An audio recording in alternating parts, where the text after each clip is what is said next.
後衞。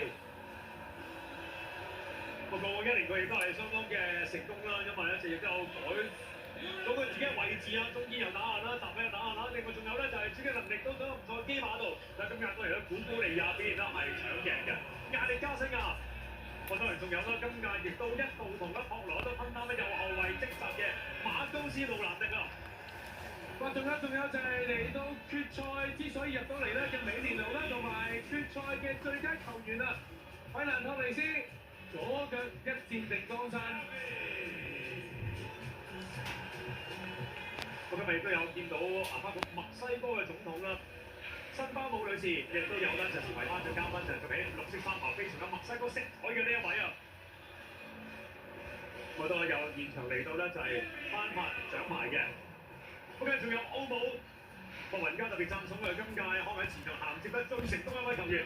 佢仲有耶利美賓奴，今年咧又有獎牌喎。不過佢亦都當然係有幫水晶宮啦，贏到協會聯賽嘅冠軍啊！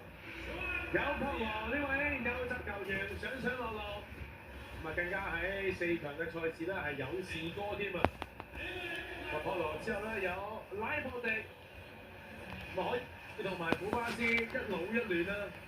絕對係古巴斯一個好好嘅學習對象。反安啊，呢位馬體會嘅中前場球員啦，為西班牙左路帶嚟好重要嘅元素，同古本尼亞嘅化學元素同埋配合啦，的而且確係相當之強大。OK，仲有力高威廉斯，賓爾巴嘅翼鋒啦。今日除咗墨西哥嘅總統，亦都有加拿大方面啊，當然就我哋嘅總理卡尼啦，亦都喺墨西哥嘅總統個辛巴姆女士嘅隔離啊，也馬。今屆咧再一次睇到。要講幾耐㗎？介紹晒啲球員啦，跟住然之後就捧杯啦。也馬亦都有相當遠大嘅前途啦。特別係菲立比六世國王咧都埋嚟咧，就係祝賀佢。今日隔離亦都有咧，就係西班牙方面嘅足總主席啊，盧桑。佢細佬呢個。大肥仔啊！馬家佢哋就成為咗東道主之一㗎啦。西班牙亦都會同葡萄牙啦、摩洛哥啦，仲有3個南美洲國家啦，就係一齊合辦下一屆2030年比賽。